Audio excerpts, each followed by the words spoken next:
Hey everybody, Scott DiGregorio, your mortgage guy, coming at you with some really sound advice. For the love of all things good in this world, get a good CPA. You need a tax professional. Please understand that the tax code's like yay big.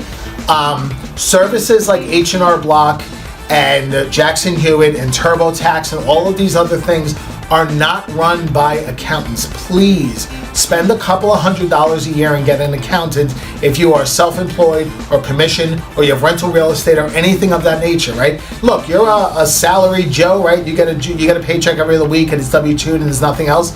Whatever then. But if you have any sort of complexity, the slightest level of complexity, hire a good CPA. If you don't know a good CPA, DM me and reach out to me and I'll get you the name of my guy. But a couple of $100s a year. The last time I did a comparison between what my accountant charges me and what I would get at a H&R Block type thing, the fees were almost the same, but I'm dealing with somebody who has a degree versus somebody who went to training for a couple of weeks. It's a different planet. Get a good CPA and then have a conversation with that CPA. Hopefully you've watched the other videos in this series.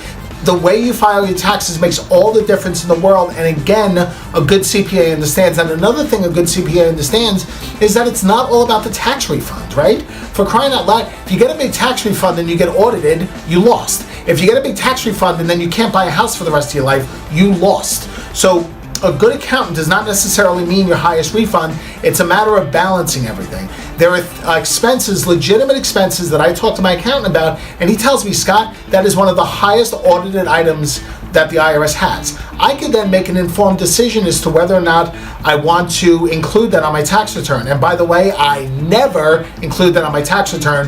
Having the IRS off my back is well worth a couple of dollars in the long run. That's my advice to you. I'm Scott DiGregorio, your mortgage guy. Reach out to me with any questions, man. I'm so here to help you. Thank you. Take care.